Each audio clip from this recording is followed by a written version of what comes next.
What up, what up, what up, New York Giant Nation and football fans all over the world. It's your boy, Mac the Giants fan, and I'm here with my guy, the super dope co-host, Adam Costas. Y'all know what time it is. It's the real deal NFC East. Round up.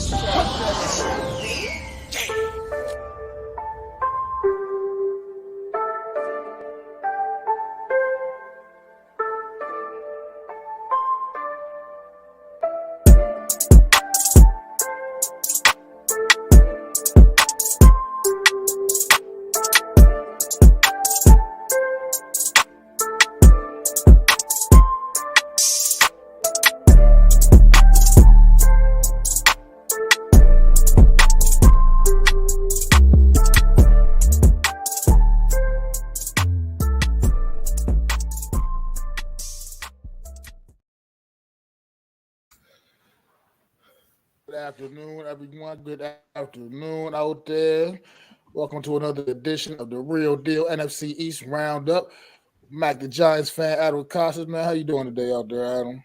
I am doing fantastic, even though as a Giant fan, I am embarrassed to even wear their gear. So I admire you to put their gear on. I mean, half my wardrobe can't be worn because it's all Giant gear, but that's how upset and depressed I am about this team right now.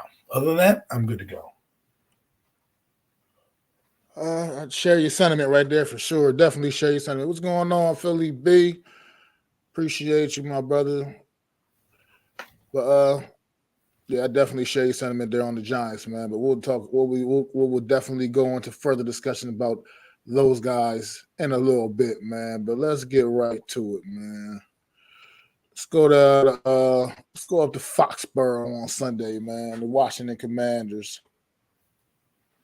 was taking on the New England Patriots up in Foxborough on Sunday, man. What you get from the Washington Commanders in this one, Adam? That even though the Commanders may not be a great football team, they still go out there and fight. They still are going to go out there and play. And I'll tell you this right now. The Commanders have found a guy that they can rely on in Sam Howell, okay? The guy's been efficient. He's went 29 to 45 for 325 yards and a touchdown and an interception. Now, the interception was a little bit, dicey, one of those things in the end zone that you probably shouldn't have thrown.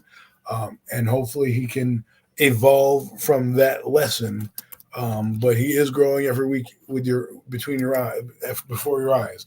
I know a lot of people are saying, well, what are you talking about? 64% completion. The guy has 14 touchdowns and nine interceptions. He's doing pretty well. He has basically a 2-to-1 touchdown ratio right now. And if you were to give that another 8 games, you're probably looking at around 25 touchdowns and maybe 16 interceptions or something like that. So that would be a good and for over 4,000 yards. So I'm impressed with what he's doing. Their defense obviously is lacking, but they did enough to get by. Obviously, their future guys are Allen and Payne in the middle, right? And Howell as the quarterback and Fuller's. And they brought back Emmanuel Forbes, which I thought was interesting. He didn't play much, but they took him off the bench, and he actually played well. I think he got it. He broke up some passes. I know, again, they're playing Mac Jones and the Patriots. It's not something great, but you got to win who's on your schedule. And to play a team like the Eagles and then come back the next week and not have a letdown and take care of business to keep yourself in the playoffs, that's what I call a good victory all around. And, I think going forward, what you're going to need to see from, hey, Alex, what's going on, man? Don't forget about us when you get big time, baby. And get back in that stadium and let us know what's going on. But when you have a team like the Commanders, they're still in the playoff push. So you ask yourself, well, why did they make these trades to these guys to get rid of them? They're still in the playoff push. Well, it's because they're in a rebuild/compete mode. I know that's not that's a mode you don't want to be in, but they don't really have the expectations like the Giants. They only have expectations to be okay. Right now they have 4 wins. That's double the amount of wins I've had that we have, and that's almost half the amount of wins that they had last year. So they're on pace to do what they want to do what they did. Defensively, I don't think they're going to get much pressure, but hey, they played enough admirable defense to make plays and give their offense an opportunity. And I know that they're playing a Seattle team that coming off a loss. I don't know what's going to happen because it's it's going to be interesting to see going forward. I think this offense is going to have to carry them. I will say this. They have two gifted running backs that they only use in the passing game. And I need them to start to use those guys in the run game. I thought the offensive line played a better game. I don't know why Nick Gates was on the sideline, but they blocked it up better. They looked like they took the teaching well. You're starting to see the offense come around for that. They've week 8 or 9 we're in, right? We're in week 9. Take a look at this, okay? When you're in week 9, that's when they tell you offenses kind of come together, right? And Eric Bieniemy is a new coach for this offense, and you're starting to see it come together. I think you're going to see more performances like this, and I hope going forward we get to see the maturation of Sam Howell. Well, good stuff there, Adam. Definitely. Well, actually, to answer your question about Nick Gates. Nick Gates was apparently it's just a coaching move, man. They put him on the bench for somebody better, for somebody to get another look, and apparently, like you said, it paid off dividends. So apparently, Nick Gates, he just kind of got hit sent to the bench for, I guess, poor play. For whatever it is. He's not injured or anything like that. No, there was no injury issue with him. But I agree with what you were saying. Sam Howell, I think they do got their guy. I think it's time to now they just build the team, rest the way up around Sam Howell and rally around this guy. He looks like he could be their quarterback going forward. The guy to maybe help take them to new heights. Down in Washington, the franchise has been struggling for the most part for several years overall. Has been really inconsistent. So and part of the reason is because they have not really been able to find their guy at quarterback. So Sam Howell's like he could be that guy for sure, man. So it's time for definitely them to keep building up. But as far as they go in this game here, like you said, they came out, they battled. Looked like it almost got away from them a little bit, but they were able to still rally and hold pat. And considering the moves they made, went out there and played a really strong game defensively. Considering the moves they made over the last week, trading their 2 pass rushers, Montez Sweat, Chase Young. So this Washington team, man, they got work to do, but at least they got probably the hard part done. They probably found their guy at quarterback. And now, they already got, the other pieces, decent pieces that they have. Terry McLaurin is a great piece. A couple of their other receiving weapons. So, and Brian Robinson, I think Brian Robinson could really be a really good, tremendous running back in this league, man. Once they get things opened up on this offense a little bit more, I think you'll see him start to begin to flourish a lot more as well. Antonio Gibson is just kind of an ultimate weapon. He can can get you out the backfield, and he's definitely very effective in the passing game. So sky's the limit for this offense as things start to build up around Sam Howell, around this young quarterback, and Eric Bieniemy just keeps getting his hands, can keep digging his hands a little deeper into this offense, man. Things could get really good. Like this year, maybe, obviously, you're right, it's probably not quite going to happen this year, but who knows, man? Honestly, they still got a lot of football left to be played, and things are getting better, and the sky's looking up for them. They can go on who's to say they couldn't go on a run and sneak into the playoffs, slip into the playoffs, man. It's a possibility. The NFC is wide open right now. Let's talk about this real quick, okay? They have the Jets, they have the LA Rams, games that are 50-50, and they have the Giants on their schedule. So there's 3 games on the schedule, minus the Cowboys, Dolphins, 49ers, and Cowboys. Who knows what that game could be, right? So there's at least 3 games on the schedule where you're going to say that they're going to have a chance to be able to beat those teams on there. Now, you may not give them a chance against the Dolphins, 49ers, and Cowboys. Understandable. And even the Seahawks. If they win the Seahawks game and win the Giants, they'll be in prime position to probably get 8 wins and be in the bottom half of the playoffs. And if that happens for Ron Rivera, I think you might keep him one more year, right? Just because I might tell him to fire Jack Del Rio, but I would keep him one more year. They have a new ownership group. If you could say, Ron Rivera could say, look, I have a young quarterback that I need to implement. We're implementing a new offense. These things take time. Who knows? Who knows what's going to happen? But to have Ron Rivera have 1 playoff appearance and then a couple down seasons, and then if he bounces back with like 8 wins and this team looks competent, if he goes 8-9, which is not out of the realm of possibilities, even with these divisional games, I told you the Cowboys game is on January 7th. For all we know, that game could be, the Cowboys just resting their guys, at that point, if they're in the playoffs. I mean, they may not need the seeding. So they have a better chance than the Eagles resting their guys, because the Eagles will probably even if the Eagles do rest their guys, do we really believe we're gonna beat them? I don't think so. So, but they might have a chance. So if they end up winning a couple of these games down the stretch, who knows, man? Who knows? This is what I'm talking about. The Commanders have put themselves in a prime position to be in that last wild card spot. I know there's the Minnesota Vikings and the New Orleans Saints and Tampa Bay and a few other teams that are kind of in that last spot, fighting for that last spot. Well, they got 8 games to go. They still have a season. Anything can happen in this season, as we know, especially when you're a team that's 4-5.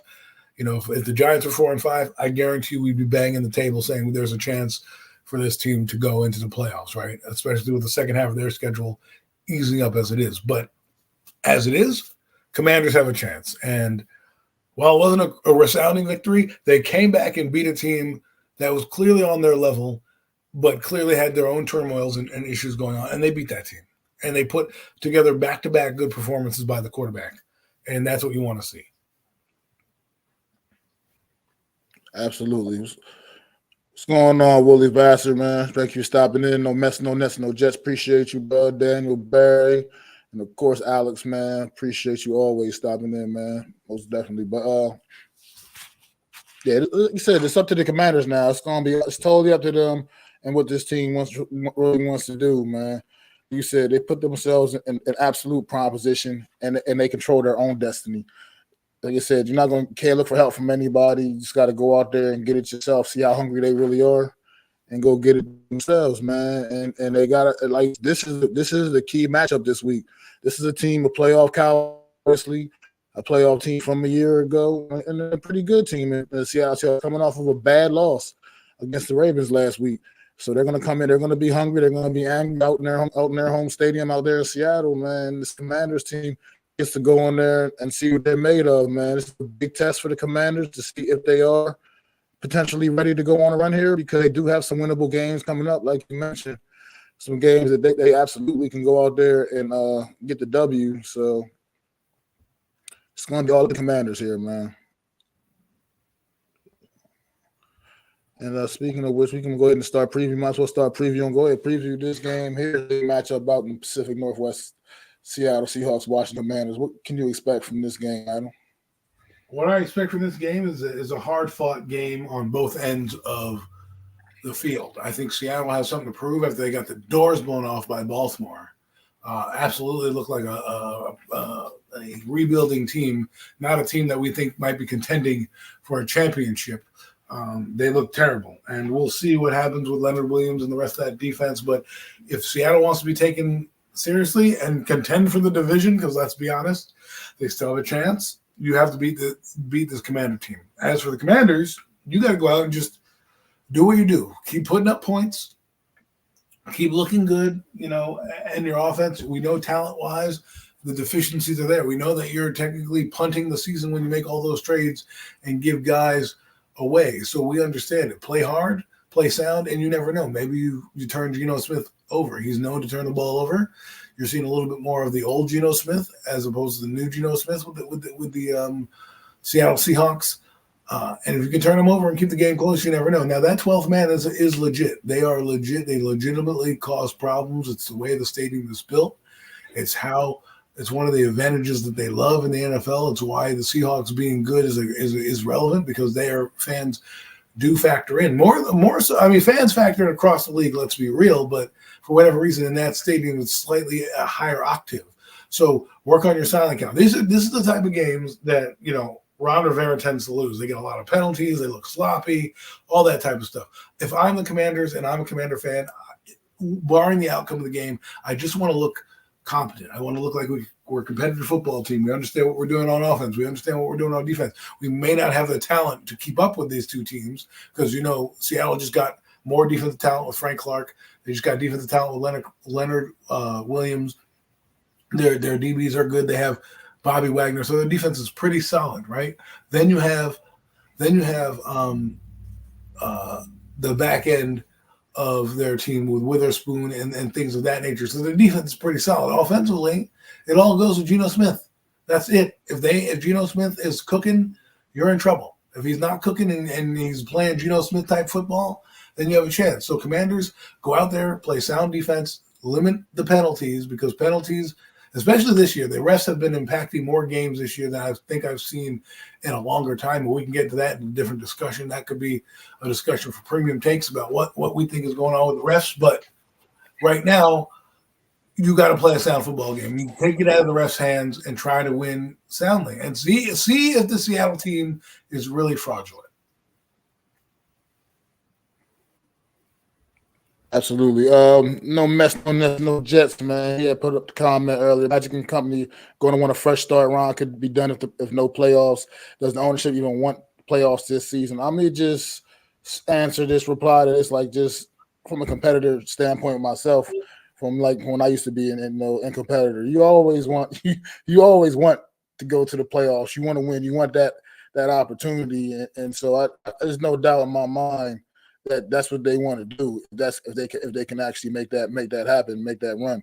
But as far as Ron being done with no playoffs, I think that would be kind of an unfair expectation to even have on Ron Rivera with this team this season. You know, this team is actually already kind of playing probably at a little bit higher level than most would have expected. And I think he's got these guys really on the cusp, man, of something great. He's got his footwork. He got a guy quarterback in Sam Howell. I think now would not be the time to want to be disrupting and blowing things up.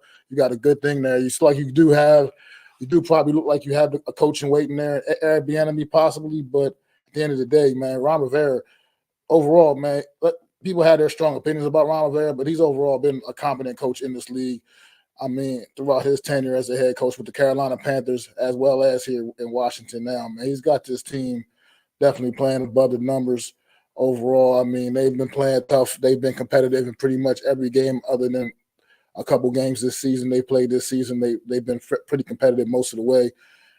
I think it would just be right now, they got things kind of like it's going in the right direction.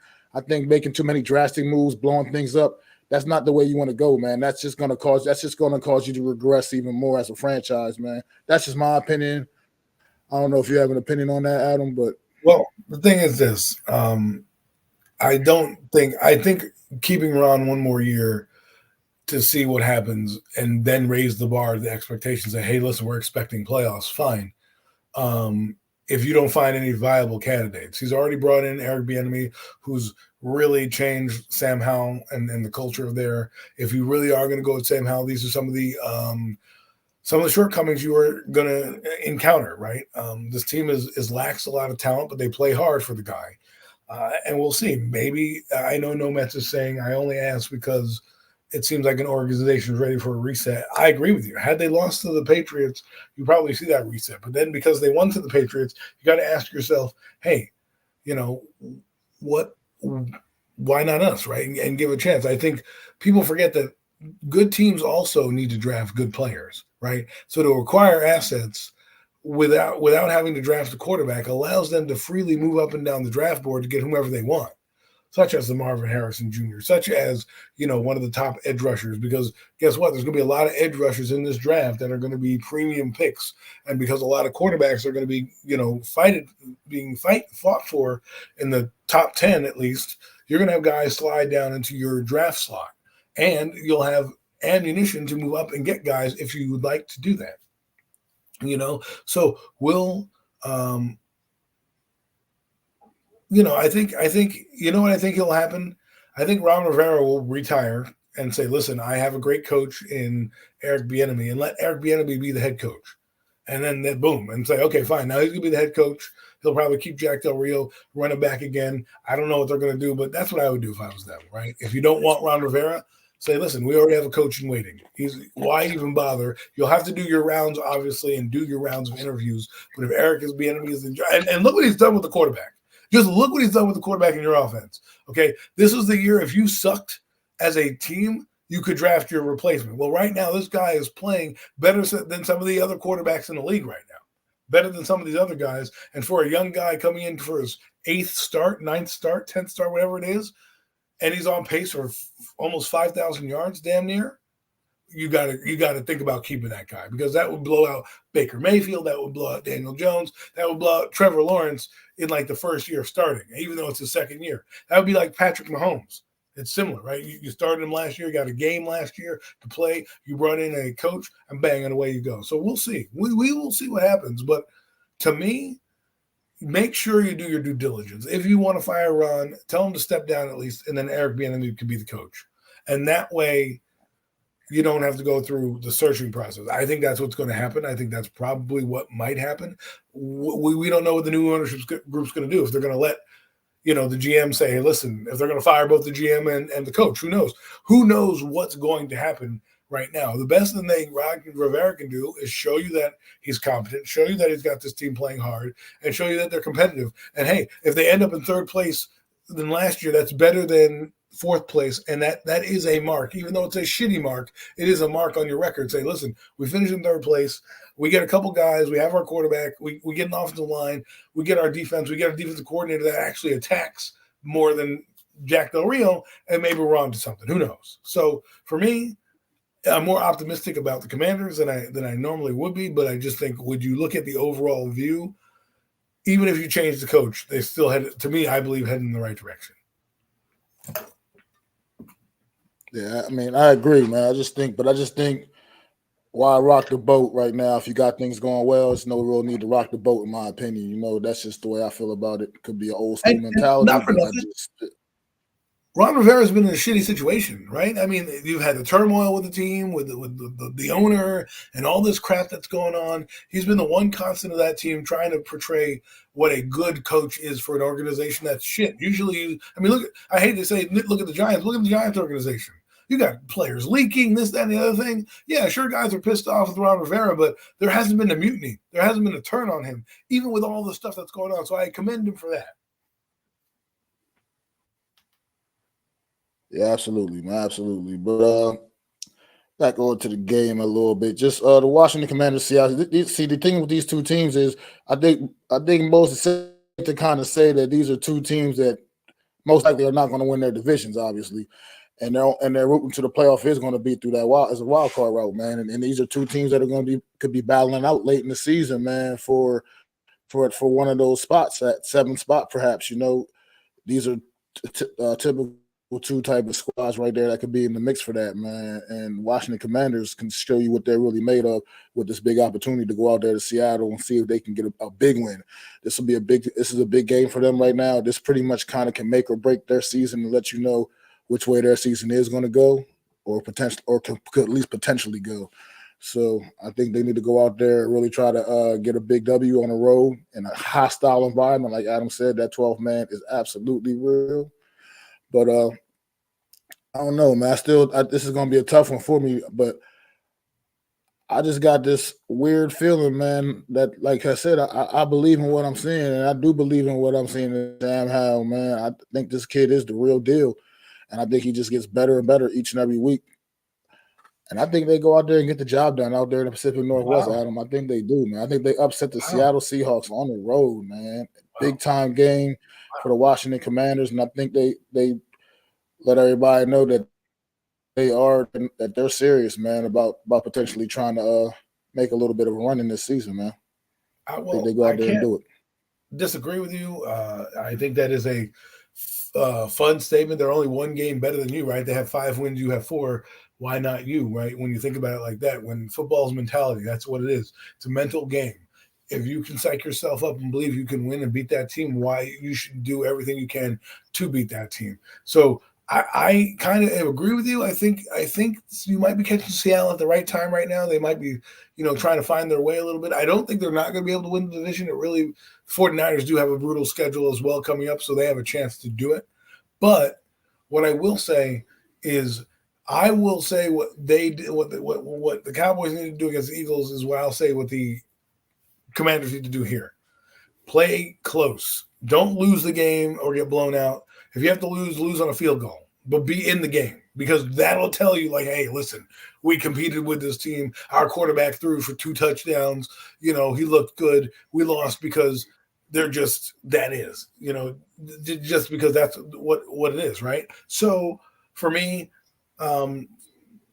That's what I think. I think they could beat. I think they have every chance of beating Seattle. I think Seattle coming off Seattle hasn't shown me anything to assert themselves as a dominant team in the West. They have some good games. They have some bad games. They're kind of a Jekyll and Hyde-ish type of team, and I think you're playing them at the right time. Coming off a big game against the Eagles, you lost. You lost the game obviously, but you put up numbers. You put up almost 400 yards passing. Then the next game you go out and play the Patriots, and you don't lose that game. You don't play down to your competition. You actually find a way to win that game. Now go out and play up to your competition. See if you can go out and go toe to toe with a team that's kind of on your level. They're not that much better than you.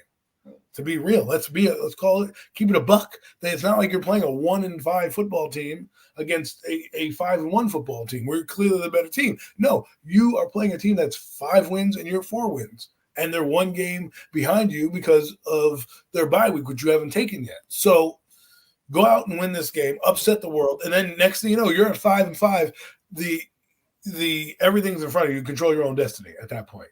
And at that point, I think, like I said, if they can beat Seattle, I think there's at least 3 to 4 games on this schedule that they can win going forward. But what you need to see, like you said, is just go out there and be competitive. Also, if you do win, know this: it's in your hands. I think this game is interesting to see where the Commanders stand in terms of how they can prepare.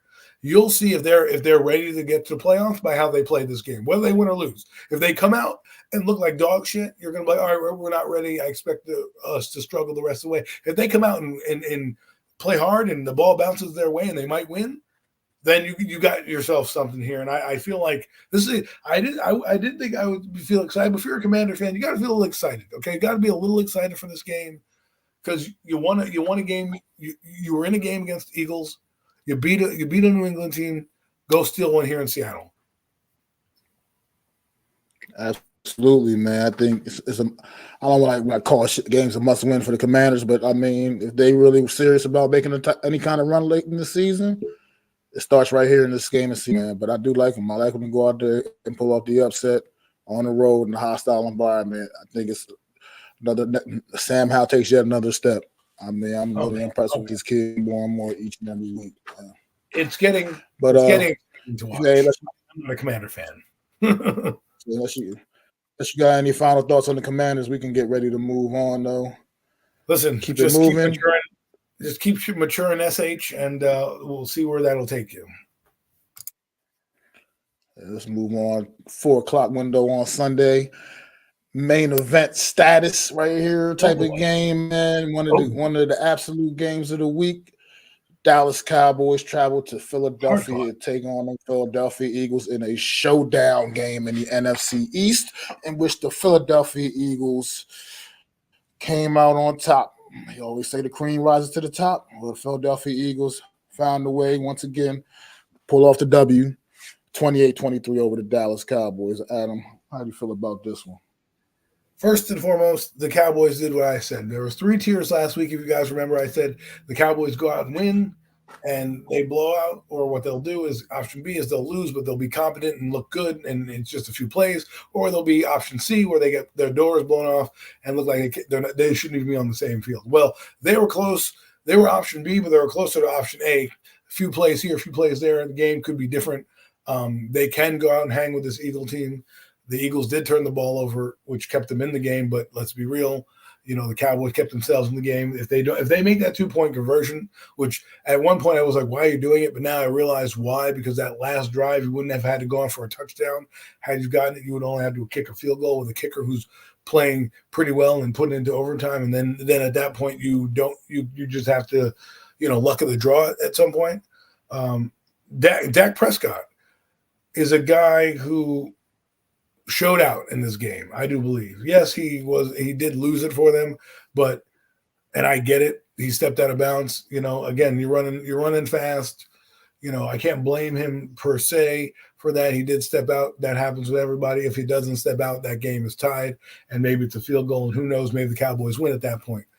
It was a big play in the game. I'm sure we can go through and go if ifs and buts were candies and nuts, every day would be Christmas, right? So I'm sure the game with the tight end not getting it in the end zone, right? Not having that not be called a touchdown. I think that was on a 4th and goal, I do believe. So I think that's why it was a turnover down. So, an inch there, an inch here, and we're talking about a different outcome altogether. But again, the Cowboys have it all in front of them. You can play with the Eagles, handle your business, and December 10th becomes for the division. December 10th becomes for the division. The Eagles are off, which means you have the advantage right now. You have 4 games against good teams, okay? Against lousy teams, or mid teams, I should say. Take advantage of it. Take what you learned from here, because guess what? If I'm a Cowboy fan, I can't be angry. I can be angry at the miscues, right? Yeah, you stepped out of bounds. Fuck. We didn't get that 1 yard. Damn it. You know what I mean? But if you're going to say, hey, we have a chance to split, well, guess what? Get ready for that December 10th game. Don't overlook everything, but get ready for that game, because you might listen, man. The Eagles aren't winning every game. Okay, I know the Eagle fans are puffing out their chests for everything that they do, but I'm declaring right now that they're going to lose a game or two here in this stretch between playing Buffalo, Kansas City, and Dallas and the Bills. I think I said the Bills. I think there's another team in there. There's a chance for them. There's a chance for this division to be 49ers. Tied up, right? Oh, the Niners. Yeah, that's the game I missed. There's a chance you see what I'm saying? There's a chance. Dak Prescott, I think, is hitting his stride. 2 back-to-back games where you're like, man, Dak Prescott looks like the Dak Prescott we are. Yeah, you can say you're sweeping, but we'll find out. We'll find out, man. We'll find out. And I know that people, you're getting a little overconfident for a team that basically won by because they couldn't kick a field goal down the stretch, because they couldn't score 2 points. If all things are considered and Dak gets into the end zone, we have no idea. We could be talking about a game right now that the Eagles lost or let slip away. They didn't play their best football, and they still won the game. Luckily, this is a bit different. I think it'll be they scored that 1 touchdown easily. That 1 touchdown to the tight end on that 4th down, they scored easily. Just a mental error there. Look, the Cowboys. Look, the Eagles didn't win this game because they just flat out outplayed the Dallas Cowboys. Let's not start acting like that. The Eagles won this game because the Cowboys made some mental breakdowns. The Eagles were able to capitalize and stay on top and win. I don't want to hear the excuses, bro. You're out there playing. Flat out outplayed the Dallas Cowboys. Dak Prescott played out of his fucking mind. I'm not a Dak Prescott guy, but I got to give credit where credit's due. And he played out of his fucking mind. 29 for 44, 374 yards, 3 touchdown passes. What more does that man got to do? I know you put in the comment, AK, up there earlier, that he wasn't the reason they or won or whatever. He was the reason they lost or whatever too. Whatever, I can't remember what you said exactly, but at the end of the day. But by the end of the day, he did his job. He went out there and did more than his job. He absolutely delivered, man, for this team on Sunday, and he did everything he had to do for this team to win the football game. And some rough takes, some rough breaks, man, and things didn't go quite their way. But this Dallas Cowboy team went out there and played with this Philadelphia Eagles team, and I can't wait for the next matchup, because it's going to just be another great game, man, in the NFC East. As far as I'm concerned, look, the defense showed up for the Dallas Cowboys as well. A.J. Brown's streak has come to an end. That amazing streak run that he was on, that finally came to an end, courtesy of this Dallas Cowboy defense. It's just, look, these are clearly two of the best teams in the NFC, definitely the 2 best teams in this division, and it's going to be definitely between them. And right now, Eagles got that edge right now, obviously. You said, listen, I'm not trying to stoke the fires. The way the schedule's lined up. Sorry. When you say what's going on, Wells? When you say a 60% Jalen Hurts, that's as if you're making like, oh, well, he was 60% and he was hurt and whatever. That doesn't bother me. I don't care about that. I don't care that he was 60% hurt. They went out and they played the game. I'm not trying to be, angry or sound vile, but it's like, we got to call a spade a spade. If you're going out there and playing, you're saying he's 60%. They went out there and they did what they had to do. And they're not going to – the Cowboys aren't going to feel sorry because Jalen Hurts is injured. All I heard was these guys didn't play each other, blah, blah, blah. Dax never played us good, and Jalen Hurts never played us good, and now here he is. And we want to say, well, Jalen Hurts was hurt. So, we'll see. I don't care. He's playing at a high level still. even with the injury. So I don't want to just throw that out there and say and just let it go haphazardly by the wayside. I'm sorry to cut Mac off, but that's it's a. I didn't say we're losing. I said we're with a 60% hurts. That's what I'm talking about here. What does that mean? I don't. Is it stopping him from throwing the football? And he was out there tush pushing still. He's still out there doing the tush push. You know what I mean? So I don't know. It is what it is. I mean, look. You're talking about two good. We're talking about two very good football teams here that clearly the Cowboys went out there and proved that they are right there on pretty much on the same wavelength with this Philadelphia Eagle team. And in many regards, they truly outplayed the Philadelphia Eagles here. But the resiliency of the Philadelphia Eagles they were able to hang on and get the W. You know what I mean? That's a carrot sign of a good football team right there. The Eagles this season are showing a little bit of what they got mentally, because they are able to go out there and win some of these tough games where last year things came a lot easier for them. It's not coming quite as simple, but they're still getting the job done. They're still effective what they're doing. I'm not putting down the Eagles in any way, shape, or form. The Eagles right now, until proven otherwise, I got to still keep them number one in the power rankings as the top team in the NFL right now. It is what it is. It's just that record just says so, and they keep finding ways to get the job done. But the Cowboys went out there Sunday and went toe-to-toe with them, and actually, and pretty much in most ways, outplayed this Philadelphia Eagle football team. And if it wasn't for some of their own mental errors and mistakes in this game, should have walked away with the W. But like Adam like to say, if it, you know what I mean, it's not about it's whatever that saying you say. If nuts was whatever that right there, yeah. If ifs and nuts are candies and if ifs and buts are candies and nuts, every day would be Christmas. Yeah, Yeah, that's right there. That one right there. That is. I mean, but that's typical Cowboys. They always screw it up with their mental errors, and if they can overcome that, that's what I'm saying. It's all laid out in front of them for the Cowboys right now. Just because they lost, you did exactly what I said you needed to do: play hard, compete with them, and see if you're on their level. Clearly, they are on the Cowboys level, right? They are on the Cowboys level, and they were in the game the entire time.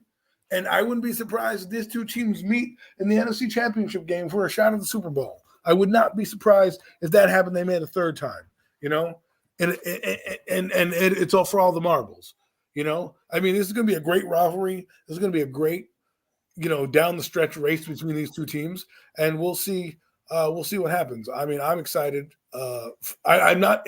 I hate to say I'm excited for like the Eagles or the Cowboys, but as an NFC East real deal roundup content creator, I have to be excited for the division, because obviously we want to represent our chest and say, hey, the NFC East is still the number one team. Obviously, I don't want to hear from both Cowboy or Eagle fans at the same time, because if I hear from Cowboy fans or, Cowboy fans talk as if they win the Super Bowl every year just by getting to the playoffs, right? They're like, oh, we got the playoffs. What the Giants do? Oh, great job. You got ousted in the first round. That means you're golfing with us 1 week later than we are, right? So, but we don't really have much of a leg to stand on as Giant fans this year. But these two teams, I want to see them slug it out. I think they're the two best teams in the NFC, even though the Cowboys got railroaded by the 49ers. I think the game might be different. And the Cowboys, like I said, we can discuss who their next opponent is after we preview the last game. But this is where we're at. And I think if you're a Cowboy in that locker room, you got to be circling December 10th on your roster and say, especially because Dallas Goedert is expected to miss some time. They may be without their guy. Go handle your business the next 4 weeks, and then we'll talk December 10th. I mean, that's what I was getting ready to get into before. The way the schedules are aligned right here, it's definitely prime. Cowboys are in prime position, man. They've got some layups coming their way. I mean, they absolutely got some layups coming their way. And the Eagles are hitting a brutal part of their schedule, man. Like, so we'll see who can hold up. But it's going to be fun, like Adam said, man. Giants, we ain't got a dog in the race. Obviously, the Giants ain't in it, ain't gonna be in it. So from here on out, as just football fans, man, this is gonna be an exciting race to watch, man. And then don't sleep on them Commanders coming up from the rear, man. Don't sleep on them. They might be looking to ruin some seasons too. So don't sleep on the Commanders in this division, man. Also, man. I mean, obviously, this division is going to be between the Eagles and Cowboys for that division title, but just don't sleep on them Commanders coming up, man. Also, man. Unfortunately, the New York Giants have checked out, but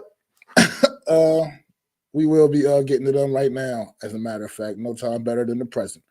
Unless you have any more final thoughts on this Dallas and Cowboy Eagle matchup from Sunday.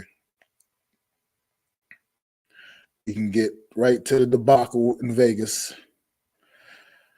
And it was an absolute debacle as the New York Giants travel out to Las Vegas, take on them Las Vegas Raiders, Yeah, Las Vegas starting Aiden O'Connell at quarterback. Las Vegas firing their head coach Josh McDaniels earlier in the week and firing their GM. Las Vegas Raiders hadn't scored more than 20 points all season. The Las Vegas Raiders that came into this game with only 16 sacks on the season. The Las Vegas Raiders, who were only averaging 70 yards rushing per game. The Las Vegas Raiders that absolutely destroyed the New York Giants 30-6. It was 4-0 at halftime. More points than they scored all damn season in a whole game. They put up more points in one half of football against this pathetic New York Giant team. Adam, do you have any thoughts about this game? Do you want to get it off your chest first?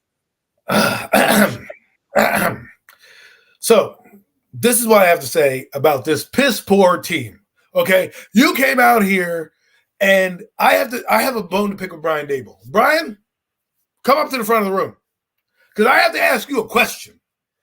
You have a quarterback that just came off a neck injury. Let's get that. Just came off a neck injury, and you do a tush push on 4th and 1. On 4th and 1. What in the hell do you think you're doing? Why would you do that? I mean, I don't even like the kid. And I wouldn't put him in that position. I wouldn't be like, oh, you know what, Daniel? You're coming back from a major back injury, neck injury. Let me just throw you through the ass of your center right now and hope that your neck doesn't break. Okay? That's number one. What in the world were you doing on that play? That is the dumbest thing I have ever heard. The second thing I have a problem with you on is you're yelling at Evan Neal on a play, right? Why? Because he went offsides? You're the dumbass who didn't have the team prepared mentally for him to not go outside. So that's on you. And the third thing that I will have to say to you is this. What in the ever-loving fuck are you doing going for 2 down by 4 scores? Last time I checked, if you kick the ball into the uprights, that big yellow thing that you see at the end of the goalpost, those things, if you kick through the uprights at the end of a touchdown, that gives you 7 points. Mac, I went to public school. 7 times 4 equals what? 28. How many points did the Raiders have at that point?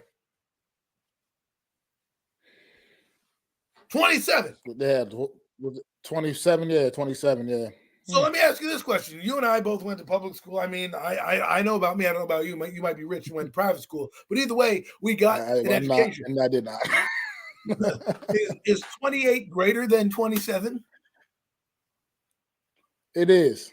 Okay, then. So then why the hell would you go for 2 in that moment of the game? What are you trying to do? Make it look aesthetically pleasing? Oh, by the way, guys, we only lost by, 21 and not 20. It doesn't matter. You're still down 2 scores. 3 scores at that point. The only math that even makes sense to support his whatever theory is that he was thinking we get 3 touchdowns, three 2-point conversions, and a field goal. That's the only thing he could have been going with to tie the. That would have only tied the game. Right, I know. That's what I'm saying. This is what I'm doing. You have a running back in Saquon Barkley. Why did you not just give him the ball 100 times? Okay, you didn't care to throw last week against the Jets, and now you throw. Now let's get to the actual play on the field, because this is where I have another bone to pick. First off, Daniel Jones. Sorry that he got injured, but he's never probably not playing for the Giants again. He might be on the team, but he may not be starting quarterback ever again. Why? Because he sucked prior to the injury. How do you miss Saquon Barkley open in the flat? How do you do that? That guy is wide open. There's nobody there. You still miss him. The second thing, you're missing Jalen Hyatt running down the field. He is wide open, and you miss him again. The second time you did that twice in this game. And then, of course, you get injured. right, in the game, because Lawrence Cager, the guy that we, brought up from the practice squad because we didn't sign a tight end that could friggin' block, lets Max Crosby come in, our quarterback plants his leg, and there goes his knee. And what do? End of the first quarter, you go over to the sideline. What happens? Not a person checks you on the field. Not a person. You know what Brian Dable does? Are you okay? Daniel? Yeah, I'm okay, coach. Let me go back in. Great. Next play, your knee is blown out. And then Tommy DeVito, I come to find out that you didn't even give him reps with the first team last week. What is wrong with you? This guy needs to get his head examined. And defensively, why didn't you show up? You have a chance. The Raiders have Antonio Pierce as their head coach. They have a quarterback that's a rookie. They fired everybody. They came in. If you look at the play sheet on that offensive coordinator, he had like 4 plays. That he ran differently. And you can't even come out and beat them. Oh, this team gets on my nerves. Yeah, most definitely, man. I share your sentiment. Like I said in the thing, this Raider defense came in with 16 sacks on the season, and they record 8 against the New York Giants. Like it's just, by the way. I cannot understand it, man. And the O-line is a disaster. This is the worst thing I've ever seen. It stinks. It seems like it doesn't matter who you put out there, what configuration of guys you put out there. It just stinks. It's terrible. It's atrocious. Evan Neal, man. He went down again in this game, once again with another injury late in this game. But he's terrible, man. At what point, how much more do you have to see to know this kid? It's not, the light bulb's not coming on for this kid, man. Well, by now, year 2, this deep in the season of his second year of his career, at this point now, he got it. The signs aren't there, man. I just don't agree. Like Andrew Thomas, he struggled his rookie season, but then by his second year, man, you knew that you had a guy, man. Evan Neal, he's just not the guy. He's to me, you got to figure out maybe some other way to make use of this kid, which I personally think is kicking his ass in the guard. And maybe he can, because he's probably a better straight line blocker. Maybe inside at guard he could actually have potential to be somewhat dominant. But at tackle, he just doesn't have the footwork. He's just not an NFL caliber offensive tackle. Well, he's just not. I've seen all I need to see with this kid at this point. He's not an NFL caliber offensive tackle. There's a few things here. You got Adam. First, I want, I don't want to, if you don't want Evan Neal on team, fine. What I want to do is I want him to come into your office and ask for a job where you work. And I would love to see that, because you want to talk shit about all this, Lions and all this crap and don't boo us and all this shit and I don't flip hamburgers. Well, guess what? I want to see you come to a regular day job, because if you're as incompetent at your job now, you're going to be just as incompetent at this job, a job you've never done before. You act like you can go in there and cook. I guarantee you don't cook your damn meals. Okay. I guarantee you there's a cook that you insulted that cooks your damn food at that stadium. And you go out there and give this performance. And yeah, you stink and he's injured. I'm sorry that he's injured. But guess what? Put that guy on IR. Tell him to go clear his head for the next 8 weeks. We'll see you next training camp. You're going to be a guard. Bobby Johnson needs to be fired, because anybody you put in there seems like they are the plague. Everybody. And by the way, Andrew Thomas was in this game. JMS was in this game. Evan Neal was in this game. Bretterson was in this game. Justin Pugh, you deemed the best guard, is in this game. So you had an offensive line, and you couldn't open a damn hole.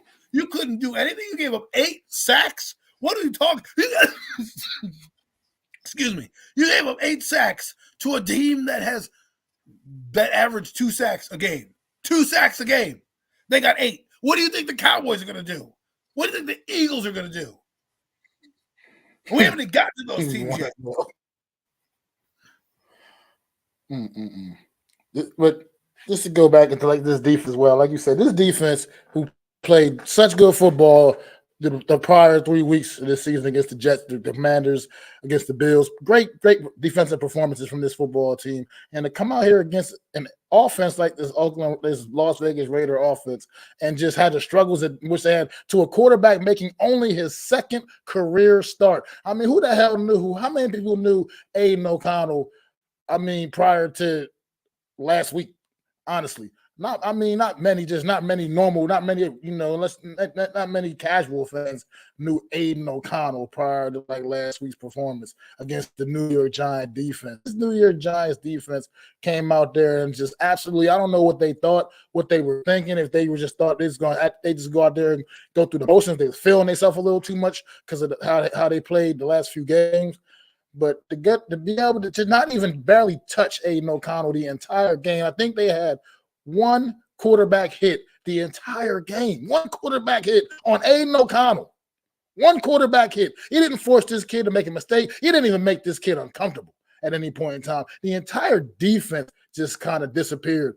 In this one, it was just absolutely terrible. The secondary played poorly. Up front, they played poorly. This Raider team only was averaging 70 yards on the ground. Josh Jacobs, the NFL rushing leader from a year ago, straight all season. I know for sure because I got him on my fantasy team and he has been stinking it up. Well, he did me some good work for me this Sunday, courtesy of my boys, because we just couldn't seem to stop this kid from doing whatever he wanted to do, man. The Raiders offensive line was opening up big holes for Josh Jacobs, and he was getting up in there, man. Pause. But look. This is just a terrible performance by this New York Giants team on Sunday, man. Inexcusable loss, inexcusable performance against a team. I'm not going to say the Raiders that a team that they were you could say were maybe better than, but at the end of the day, a team that they were kind of on, at least you would think, where they were on more level playing ground with. And it looked like the Raiders looked like you would have thought the Raiders were like a 8-1 team coming into this football game, the way they went out there and just dominated the New York Giants. This was just absolutely crazy, man. I don't even know what to think about. This could be maybe even the most disappointing loss of the season, just because the way it went down against a team like the Raiders. That this is no excuse. You go out there and go up 30 points to a team that hasn't even scored 20 points all damn season. Like, come on, you got to do better, man. New York Giants, this has been disappointing all year long, but this was another all-time low. You just keep reinventing the wheel. It seems like finding new ways to lose football games each and every week. And now the Tommy DeVito era is here. We're suiting up. Tommy DeVito is getting a start on Sunday with Matt Barkley backing him up, man. Woohoo! Can't wait to see how that goes down, man, against the Dallas Cowboys. Like, That's one way to get your first wake-up call in the NFL, man. Get that first career start against the Dallas Cowboys, Tommy DeVito. Oh, man. And Matt Barkley, who hasn't been here barely a week, barely been here a week, is he's backing him up. So and then signed on the practice squad. Who we signed to the practice squad yesterday? Who's Jacob back to the practice squad? Jacob Eason. Yeah, Jacob Eason. Yeah, that guy, man. Look at the New York Giants quarterback situation. I tell you, a lot to be excited about. I tell you. Whew. And then we want to bring back Tyrod Taylor. Like, I don't care about Tyrod Taylor. I'm tired of Tommy. Until he shows me otherwise, I'm calling him Danny DeVito, because he's playing like Danny DeVito and not Tommy DeVito. Here, kid, we didn't bring anybody in and give you any starts with the first team, but you're going to go now get fed to the wolves because we're going to play the Cowboys on Sunday. Good luck.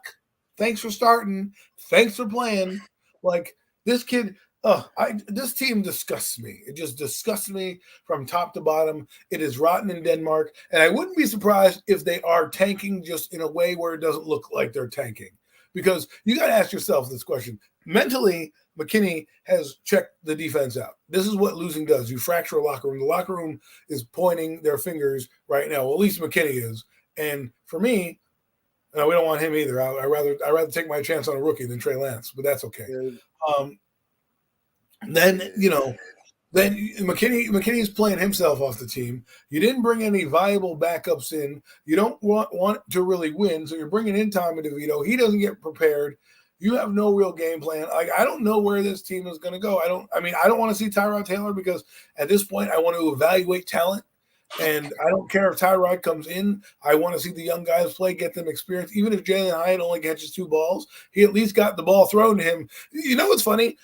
He got the ball thrown to him and completed. I mean, it seems like when our quarterback is not starting, Daniel, Jalen Hyatt catches passes with the other quarterbacks. He's caught more passes with Tyrod Taylor and Dami DeVito. I just don't know what to do, man. I don't know what to think. I want to see effort. That's what I wanted to see. I don't care if we lose, per se. I think losing is the right direction. I hate to say that for this team because we need to ensure that draft pick, But at the same time, I need you to be competent. I need to see Brian Dable make competent decisions. Stop yelling at players on the sideline when it's clearly your muck up. Defense, how come you can't stop the Raiders? What does it matter? Even if you played your B game, you could have stopped the Raiders. It looks like you didn't even want to tackle. There's a play where McKinney is literally watching the guy walk in for a touchdown. He gets they show a different angle. He gets to the spot, could clearly knock him out at the 1 yard line. And what does he do? Whiffs. I mean, look, yeah, like Adam said, McKinney is mentally checked out for me. I don't understand. I don't know where his head is at. This kid, he's his tackling. It just seems like he doesn't even really seriously. He's not even serious about tackling the ball carrier anymore. It's just he's got to be one of the league leaders in missed tackles. It's been ridiculous with this kid. He doesn't care.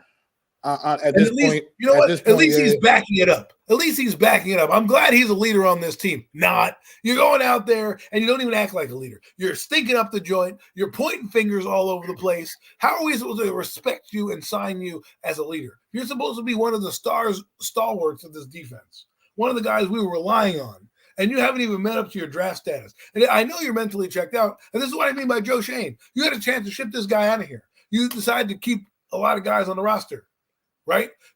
If I'm Brian Dable, I want to see this. Have some balls. Go in there, walk in there, fire Sterling Shepard. And if people ask why, I say, because we suck. Why does he need to be on the team? Let's not keep guys on the team for no reason.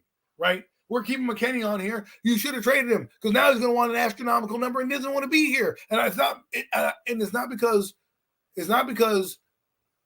of what he's saying. It's his body language. It's what's being said. It's how he's being portrayed. He's clearly talking his way off this team, whether we like it or not. It's going to be hard to come back with negotiations where you go, well, McKinney, you ran your mouth here. You went on an ATV and got into an accident. We didn't, they did right by him. They could have put him on IR. They could have said, screw you. They said, you know what? We're going to give you a chance to come back and prove it.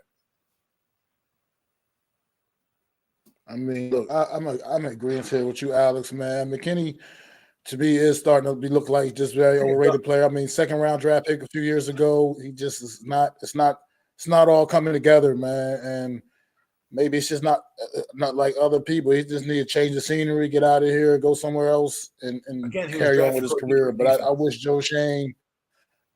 I really wish Joe Shane would have considered moving McKinney and Adoree Jackson, both here. I agree here with you both of those guys before the trade deadline, man. Those guys, at this point, they're not going to be part of the rebuild. I can't imagine that those guys like Becky are going to be part of the turnaround here in New York, man. Whenever that can even take place, we have to see get into this off season and see what kind of moves get made. But I guess we can move on from this game here and just get right to it, man. I mean, get right to the matchup on Sunday for the New York Giants, 4:00 window, 4:25. Oh my God. The exact New York Giants going down to Dallas, taking on them Cowboys, the biggest underdog of the season. No underdog, this New York Giants in this game, 16.5-point underdogs, and that could still possibly go up even more before Sunday, to be honest. 16.5-point. You don't see too many 16.5-point underdogs in the NFL. That's college odds right there, but this is where we are as a New York Giant organization, New York Giant team right now. This team is horrible. This team lost to the Dallas Cowboys 40-0 at MetLife Stadium the opening night of the season on Sunday. And this could be even worse. This game could be even worse. You're rolling out Tommy DeVito and back from this defense. I just don't know. I don't know where the points are coming from in this game. I don't know. I don't see it. So, Adam, you can talk about it, brother. You know what's funny? do you really think that the NFL wants to watch Daniel Jones like at a 425 game? Like when I grew up, we watched Marquee. It was Aikman and Favre and Young and Marino and guys like that. And we had Daniel Jones coming to town. Now it's even worse.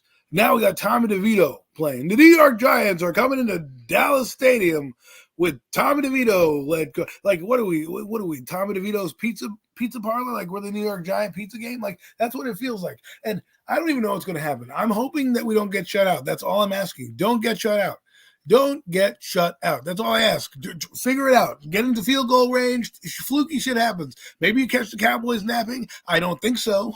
I really don't. I think they're going to be fucking uber pissed because they should have won the game last week, and you can tell in their voices that they're angry, and they already beat this team, and they're probably licking their chops saying, well, the Raiders got 8 sacks. I think it's time for me to become, defensive player of the year right here. You know what I mean? And it sucks because this is the game of the week.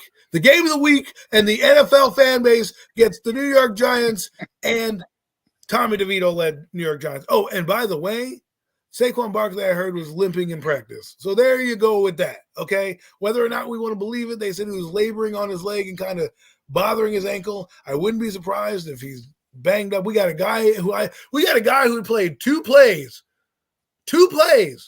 in the Giant game in concussion protocol. He literally ran the ball for 1 carry for 2 yards and is in concussion protocol already, our running back. So our running backs are banged up. One guy's already injured. The entire offensive line. I don't know what the Cowboys are thinking right now. They're probably watching film right now of this game and laughing. Like, dude, we're not losing any sleep over this team. We're going to absolutely enough because we had our starting offense out there and we went down the field and we got blown out. Now we don't even have our kicker. Okay, we have Randy Bullock. Or by the way, we have 2 kickers on the roster. Who it went down to a game time decision. This is what the Giants are thinking about. Game time decision on kickers. Like, real what? What are we talking about here? Like, what do we do? We could have brought in and we bring in 2 kickers. Like, what are we doing? Like this team, and then I'm supposed to believe we have a chance to beat the Cowboys on Sunday. Are you out of your mind? I mean, this is insane. Look, honestly, I don't think this offense is scoring points against this Cowboy defense on Sunday. I think the only points this New York Giants team possibly scoring is if the defense somehow just comes up with some kind of turnover and scores, man. Some kind of pick six or the defense that laid down last week to the Raiders. I don't see the offense scoring points here in this game. I think the only points the New York Giants scoring is via if the defense makes a play. Make some kind of a play in this game. I just don't see it. I don't see the offense driving the ball down the field and scoring against this Cowboy defense. I can't envision that in my mind. I can't. Not with Tommy DeVito at the helm. I can't envision that in my mind. They're going to kick our ass. They are going to kick. The reason why I say this is because, one, they had a bad loss last week. Not a bad loss, but a tough loss game, right? And they're angry.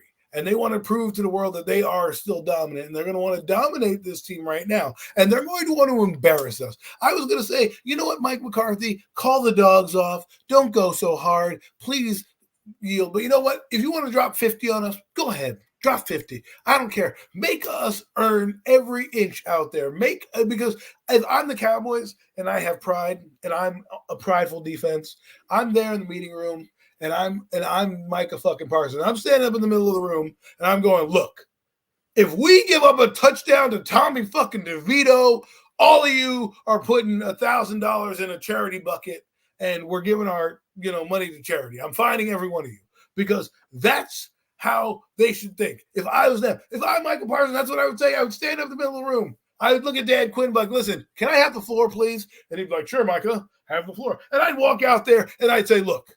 And I'd point to the big screen behind him. And I go, that is Tommy fucking DeVito. Okay? Tommy DeVito. He has one start. It'll be against us. Let's make it the worst start of his career. Let's play a good game. Let's shut them out. We beat them 40-0. Let's go for 50-0. If we cannot beat Tommy DeVito, I am finding the entire defense money. That's what I would say if I were Micah Parsons. Because I don't want to be embarrassed. I don't want to be embarrassed. Joshua Dobbs, that's one thing, okay? Tommy friggin' DeVito. He was an undrafted rookie who was about to go back to college if this NFL dream wouldn't work. But guess what? His eligibility was up, so he had nowhere else to go. And here he is leading his franchise. Good luck to you, kid, but you're being thrown to the wolves. I hope you make it through the game alive. Look, I just, oh man. This is about as bad as it gets, man. This is seems about as lopsided as it gets. After what the Giants went through last week, losing 30-6 to the Las Vegas Raiders, you go out and lose 30-6 to the Las Vegas Raiders, and you expect to think that you have a chance against the Dallas Cowboys the following Sunday. It's just, come on. I don't even 16.5-point dogs, and that's kind of probably being generous, man. Oh my God. I think this is a 30-point loss minimum. I feel like a 30-point loss minimum. See, but here's what Mac said. Mac, you know how he says, I don't care, we're getting 3 points. I don't want a meaningless 3 points from like 55 yards from Randy Bullock. Like, I'd rather just take the 0, not get like, hey, we got a fluky field goal. Like, no, man, no. I'm so sad. I'm so sad. I'm so sad. I'm going to watch this misery on Sunday. I mean, we played against the Jets a couple of weeks ago and punted the ball 13 times in that game. 13 times in that game. And they had no offense either. I hope Jamie Gillian's warming his leg up because I think he's going to have another big day. Maybe we should bring another busy day. We're going to have to bring in a backup. I think we're trying out punters on Thursday just because we need a backup because his leg's going to fall off because we've been punting so dang much in this game. Like, oh, my God. You said 13. Oh, my God.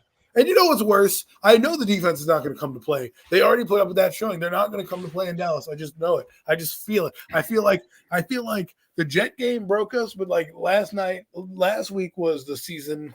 Like that was it. Rock bottom to me. That was it. Rock bottom. One good drive. What are we talking about here? Like they're going to have a couple like good series of plays because it's the NFL. But they're going to want to pad their stats. I told you, if I'm Dan Quinn and I'm leading this meeting, I'm doing stats. That's what I'm doing. I'm like, Michael, you only have 6 sacks, but Mason Crosby got 3. How many are you going to get? I'm challenging everybody. I'm making it a point. Like, yo, you just took it to the Eagles. Go take it to this team. Let's take that next step. And I don't know why I'm going to watch. I wish this game was at 1:00 like an old man so I could get my afternoon over with and started and eat my lunch and just scarf it down. Now I have to sit here and, oh, no QB sneaks. Yeah, we don't want to Joe Judge this game. Like, I don't think Brian Day will be that dumb. I think he'll throw a screen pass, which is just as bad, or a flat route, which is the same shit once this game gets out of reach. I can see him doing that. Because he's not going to want to expose the kid. Well, you know what's going to happen? Watch it happen. Tommy DeVito comes out of nowhere, upsets the Cowboys, puts it on his resume. That's great. Oh, God, get out of my head.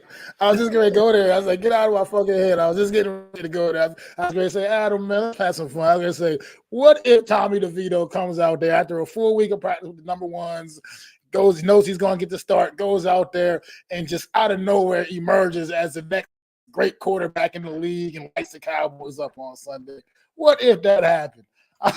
Not a great quarterback, but at least a win. You know what I mean? Like, No, like you know how sometimes those guys come out of rushes nowhere. The Cowboys. He comes out, he's throwing dimes left and right. Because I'm like, he didn't really play a terrible game, Tommy DeVito. Like, it wasn't like overly bad, but at the same time, I'm just like, man.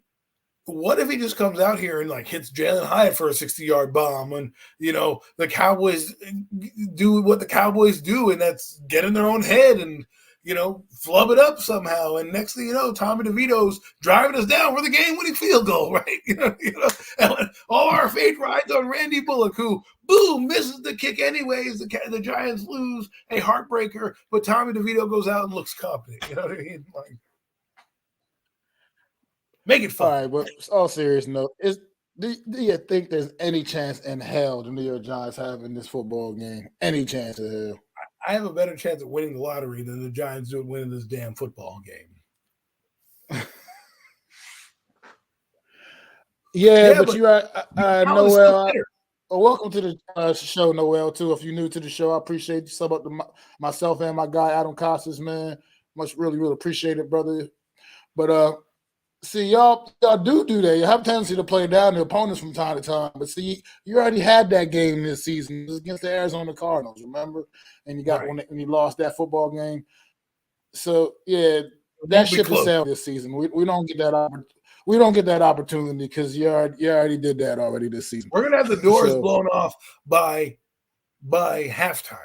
Okay, if it's a game by halftime, I would be more angry at Cowboys than the Giants because that means the Giants showed up. I don't think the Giants are showing the fuck up. How are they going to take what happened with the Raiders last week, who started a rookie quarterback? Okay, whose offensive line is not as good as the Cowboys' offensive line. And I'm supposed to believe this defense is now going to be like showing up when you got guys pointing at each other. If McKinney doesn't make a play, what are guys going to do? The body language on this team sucks. It's just, I don't know, man. Yeah, well. Simple, man. I love your optimism, man. I love your optimism, brother, but I can't share in that optimism right now. This New York Giants is absolutely a disgrace to football right now. A disgrace to football. I've been a New York Giants fan since 1985, my brother. This is the worst New York Giants football team I've ever seen lay my eyes on. And I'm talking about teams. We had teams led by Dave Brown and Kent Graham and Danny Canels, people like that. We had Ray Hanley as a coach in the 90s. Look, brother, this is the worst New York Giants. We had Joe Judge a couple of years ago. This is the worst New York Giant team I've laid my eyes on, bro. Well, 2017 was pretty hard. This is bad. But that was bad. It was. But that was definitely a lot of injuries. We lost 4 wide receivers in one damn game in 2017. So that was just a lot of things went bad that year. But that was not that team still went out there and fought and played hard. They just weren't a good football team. This team is a terrible football team, and they don't fight, and they don't give a damn. And like you said, their body language shows it. There's no effort. There's no heart, and this is a pathetic performance. We get pathetic performance week in and week out, and I just can't believe in this football team anymore. Not this season. Not what was going on. They got to tear this shit down. They got to build it back up the right way, and we got to get things going back in New York because my life – New York Giant football has been a prideful organization, and we look like the Cleveland Browns right now. We're not going to Cleveland Browns, but you know what I mean. It's been a terrible franchise, obviously. We look like that. We're worse than the Jets. It's ridiculous. We're the New York Giants. We're worse than the Jets. Okay? And the Jets are bad. The Jets' offense is terrible, and we are worse than them. Like, I don't know if I'm trying to think if this is the worst team I've ever seen because it's it's funny. It's like, pick the best winning team to choose from in the last 10 years. We don't have one of those teams. We have what is the worst team that we have? We have a lot of losing. So, I've seen a lot of bad play. On Sunday, to me, I think the effort to me was sad because I was expecting a better performance from the defense, especially because and I picked the Raiders to win, and everyone kind of looked at me like, "What are you doing, man?" I'm like, "Yo, man, Giants aren't looking like they give a damn. This is what the shit could happen." And lo and behold, what do the Raiders do? The Raiders don't give a shit. They had exactly what I think it was No Beat said. Y'all got nothing to lose, right? Well, they had nothing to lose. They lost everything already, and they came out and played better for a guy named Antonio Pierce, who has never coached X's and O's in his life. He's been like a head coach at like a high school and things like that, but never here in an NFL team. That guy has diamond stud earrings in his ears, and he's like, "Yo, what up? I'm the coach of the Raiders. Let's go." And he kicked our sorry ass up and down the field. And I believe the tank is in. I do believe what NYG is in. The Giants are tanking. They're just doing it in a way where it looks like a clusterfuck as opposed to let's actually tank. They're making it seem like, because what they're going to do is they're probably going to fire Bobby Johnson at the end of the year. I would probably fire the special teams coach because he stinks. They're, have been pretty not good because someone's getting fired. I'm sorry. If you're not going to fire Brian Dable and Joe Shane, which I don't advocate that happening, I do not want to say right now I want that to happen. I can't. But if someone's going to be scapegoated, it definitely is going to be the O-line coach, because I want new, like Mac, like you said, rebuild it from the ground up, man. Just rebuild it like a normal franchise. That's it. And let these guys see their contract through. What I mean by that is, if you're going to give them the chance to pick their quarterback and rebuild, then they have 3 years remaining on their contract. Well, then give them the 5 years. And yeah, sure, you wasted 5 years with one coach, but at the end of the day, you got a guy a chance to fail with his guy, not somebody else's guy, and things of that nature. And they'll get more experience. Because what we do forget is Brian Dable and Joe Shane are both new at this. Okay, they're both new at this. They don't have a lot of experience in this realm that they're in. They've been assistant GMs, assistant coaches, never a head coach and GM. So now rebuild it the right way. I don't care how long it takes. Get your quarterback, and then once you get your quarterback and you're starting him, I know to set my clock for at least 3 years. All right, at least 3 years for the Giants to be exceptionally good. And they might be better than that. They might get C.J. Stroud. They might get Anthony Richardson, where they look good and don't need to worry about anything, right? But don't fugazi. No. A resounding no. Mac answered for me on that one. I don't want to get into that. The thing is, he's not even going to be on the. He may not even be on the field until. I just want to Yeah. Well, go ahead. He's not going to be on the field until minimum October anyway. Yes, and that's minimum. At the minimum. Bare minimum. But here's the thing with the quarterback situation. You can't. The reason I'm not about firing Joe Shane at Brian Dable, you got to let them get a chance to get their quarterback in here, and it pays dividends. Look at Houston as a prime example. C.J. Stroud is cooking. He's got that team on fire, looking like a way better team than anybody expected them to be. And C.J. Stroud is the reason. He's the absolute reason for what's going on in Houston right now. That is still not a good football team. They're still not where they need to be, but they got their fucking quarterback in place, and now they can just continue to build up around that man, and great things is going to come from Houston in the years to come. You're going to see it because C.J. Stroud is absolutely the real deal, and he's got that Houston Texans team cooking, man, and that's what it's all about. When you get your guy, it can just turn things around. Houston was a very bad football team a year ago. We had number 2 overall pick for a reason in the draft. And look at the difference in that team. I mean, you think anybody's going to – Houston Texans might not make the playoffs this year. They might fall short this year in the AFC, but they're going to potentially be favorites to win their division going into next season just because of the difference that C.J. Stroud has made on this football team. So – you gotta give these guys a chance to go get their guy out there, and hopefully we can hit that jackpot the way the Houston Texans did with C.J. Stroud, man, and we can get a guy in here that's going to start to turn things around. That's what we need to see, man. Daniel Jones is not it. All right, so I'm already checked out. I'm sorry the kid got injured. I'm sorry that's the way his New York Giant career pretty much is going to come to an end. But look, it is what it is. He's not the guy. He's not the solution. He ain't been the only problem, but he damn sure ain't the solution, man. And we ain't going nowhere fast with him at the helm, man. We got to get a guy in here. And whoever it may be, whether it is Caleb Williams or any of them other good young quarterbacks coming out in this next draft class, we got to get a guy in here, whoever they feel and see fit is the guy that they want to go forward with and the guy that they want to ride with, man. But you got to give those guys the opportunity to bring their guy in here and see what they can do, man. Like Adam said, before you just make a drastic decision to just cut loose with them, because honestly, they came in here and they inherited Daniel Jones, so let them get the guy that they really want to win football games with, the guy that they think can go out there and win them games and potentially take this franchise to a next level. Unpopular up here, like you said Caffey's going to be the fall guy, and Bobby Johnson too. Bobby Johnson ain't a fall guy. Bobby Johnson needs to go because whatever he's talking about, this O-line is not responding, man. And you're right, Kafka could be the fall guy because it just looks bad. I don't know what he's really doing. His offense can't seem to do anything, and so maybe he'll potentially be the guy. Maybe they bring somebody else in with some fresher ideas, somebody just more capable. I don't know, but I could see something like that happening, but Bobby Johnson, he needs to go, and so does Terry, whatever his name is, the special teams coordinator. Because I'm tired of watching terrible New York Giants special teams play as well. I don't even know how they held on to him in the first place and how he's retained his job as long as he has, to be quite frank. Because the Giants special teams to me has been pretty poor for the last better part. I don't even know how many years at this point. So.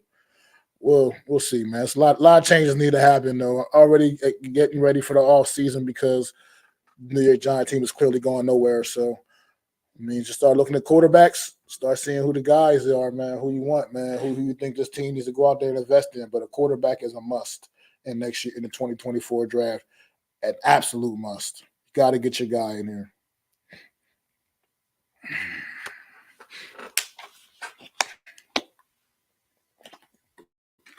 As for Caleb Williams being on the Giants,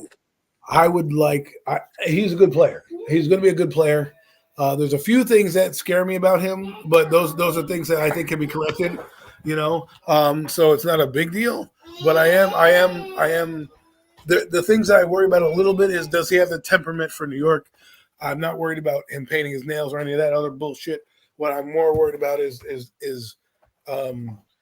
because how should I put this? What he said about what the Evan Neal kind of comment about the sheep and all that stuff and being above people, that's the type of stuff that will get you in New York in trouble real quick. So for me, I would love to have Caleb Williams talent-wise here. I think he is an amazing talent. I think he's probably my QB1, and then I like Drake May right behind him. If the Giants get him, great. I think the Giants need to look into guys like Jaden Daniels, J.J. McCarthy, Michael Penix Jr. I mean, guy who fits the system. Penix Jr., problem with him, he's got knee injury, he's not mobile, he's more of a pocket passer. If you're looking for a processor, you've got Bo Nix, you got Jaden Daniels, who's a decent processor, and also you have who's the gentleman? J.J. McCarthy, who's good. So if the Giants feel convicted and they think, if I'm Joe Shane, I would try to convince John Mara to get him. Why? Because you're going to sell tickets with Caleb Williams.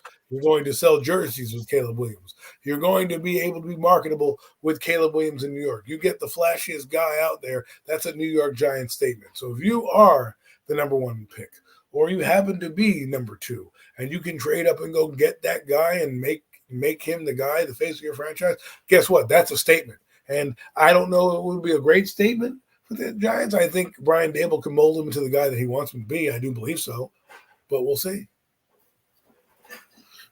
It would be amazing to see. We certainly will. Yeah, we certainly will see, man. But do I even have to ask who you got in this game on Sunday? Giants and Cowboys. Oh man, it's comedy hour here on NFC Streelio Roundup. Oh my god. Oh god, I have the Cowboys winning. Man. I have the Cowboys. You can't hold your laughter in either. I have the Cowboys winning big. I don't know how big. I just think, I just think the Cowboys are going to be angry. They have a pretty good record off of losses. I think they're pissed off about last week. And who comes to town but the get right game that they need? The damn New York Giants. And you know who's behind the New York Giants? Oh, the Panthers. So, the Cowboys are going to be like, well, this is we can feast right now, get our stats up. Oh man, it's just the Cowboys are winning and they're winning big. I hope, you know what I'm going to be doing for this game? I'm going to be getting like a nice pizza so I can enjoy something while I watch this game, because I know as a Giant fan, it's going to be absolutely miserable. So I better have some comfort food to comfort me in this misery. Yeah, I just can't imagine this game being any closer than about a 30-point deficit. No closer than that. I think this is Cowboys obviously win this huge, man. New York Giants it's over with for this football team, and this team is nowhere even remotely ready to go out there and compete with the Dallas Cowboys. Just can't see it. Just can't imagine it. I think the Cowboys go get up on us quick, and the New York Giants hang their heads before the first quarter is even over and tuck their tails between their legs, man, and dial it in, man. So I think it's going to be just that ugly, just like that. How many times did the Cowboys sack us week 1? 8 times, I believe. I see a repeat of that performance as well. About another 8 sacks or so. Oh my God! Yeah, I see a few more turnovers forced. Yeah, I'm seeing all of this in my crystal ball of things. No. I think Tommy DeVito does survive the game. I think DeVito does survive the game, though. I think he survives the game. I'll give him that. He'll survive the game. He'll last all 4 quarters. Nobody wants to see Barkley to Barkley, right? He can do whatever the hell they want to do, man. And 11 sacks. They may just. Oh my God! They may just run up. I don't know. Here's the thing: is they'll put their backups in, and their backups will still kick their ass too. So it's like that's what's the terrible part about. That's how bad the New York Giants team is. So they did that week 1. Their backups came in, and we're still whooping our ass. So it's going to be the same thing here, man. That's how bad we're going to be by the third quarter. Micah Parsons is going to be on the bench because their team is just up by. So, oh my God. And then we have to be the game of the week, which means everyone's going to watch this embarrassment. Everybody with a pulse is going to watch us completely. Since the Eagles ain't playing, it's going to be on locally on TV down in my area too.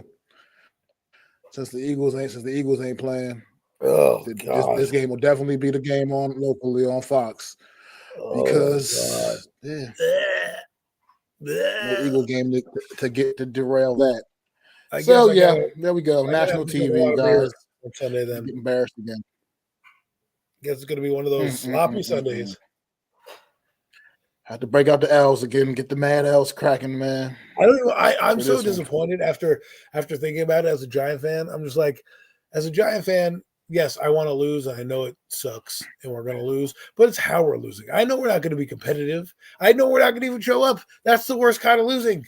It's even worse than tanking because at least the Cardinals look like something. But that's what I was saying. The Cardinals, the Panthers, yeah, they got worse records than us. But I feel like if we played the Panthers on Sunday, they'd whoop our ass too. Played the Cardinals on Sunday, they'd whoop our ass too.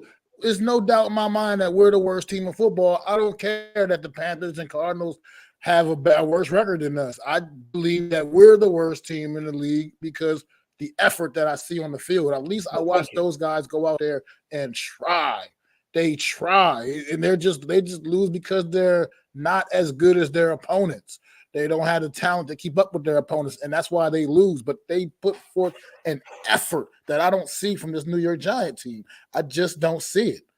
And that's what's the most disappointing about this 2023 New York Giant team. It's like you said, the body language and everything you see. It's like I said, I can accept losing because we're not as good as the other team that we're playing, man. But the way we're losing it, like I said, on Sunday was an embarrassment, man. This is a second-year quarterback that made only his second career start, and he just kicked our ass. Like he just kicked our ass, man. Like rookie quarterback. That's what I meant. Rookie quarterback making only his second career start, and it's just absolutely ridiculous, man. Let him go out there and look like Joe Montana against this New York Giant defense, man. Like, he didn't even touch the kid. This kid was comfortable as hell. You didn't even make him a little nervous. You didn't even shake him up a little bit. Clean. Like, did we even get a sack? He had a great day. Not one sack recorded. He only got one quarterback hit. One quarterback hit the whole game, bro. One quarterback hit, and that was from Micah McFadden. That was it. Micah McFadden got the only quarterback hit of the game. Oh, yeah, that was when they missed and Josh Jacobs missed the block. Wow, that's terrible. But that's terrible. Guys, we had that 90-minute mark, just about almost at that 90-minute mark, man. We about to wrap things up for the week. Thank you all for joining us for another edition of the Real Deal NFC's Roundup. Everybody in the chat, man. Noel Beats, man. Appreciate you stopping through, man. You've been awesome in the chat, man. New to the channel, so appreciate you. You can sub up to me and my guy Adam, man. Most definitely. No mess, no nets, no jets. Always holding down the chat, man. My guy, man. Big Simple. Unpopular Opinion Sports, man. My guy NYG22, man. Go sub up to my guy Unpopular Opinion Sports, man, doing his thing over there. Big Simple, definitely go shout out to my guy, Big Simple, Washington Commanders, bringing that Washington Commanders content, man. Always lit, baby. Go shout out to my guy, Alex, Big Blue in the Bronx, man. Doing his thing, man, over there. His channel, him and his brother, man, holding it down. He's going to be putting in that work. WFAN soon. Most definitely. Shout out to my guy over there, Big Blue in the Bronx, man, Alex, man. Shout out to my guy, AK, NFL Reality Check, dropping that Philadelphia Eagles content as well as just overall NFL content. You know, keeping it as real as he can keep it. So shout out to my guy, AK, NFL Reality Check, man. And it's me and Adam, man. We'll be back next Wednesday, man, for y'all 5:30 Eastern Standard Time for another edition of the Real Deal NFC East Roundup. Good night. I'd like to thank you all for listening. If you was feeling this, please take time to subscribe and smack them likes. Feel free to drop a comment. Let me know what you think. Don't forget to ring that bell so you know when I'm dropping new content. It's your boy, Mac the Giants Fan. You can find me on Twitter, YouTube, and Facebook at Mac the Giants Fan. That's MACDA Giants Fan.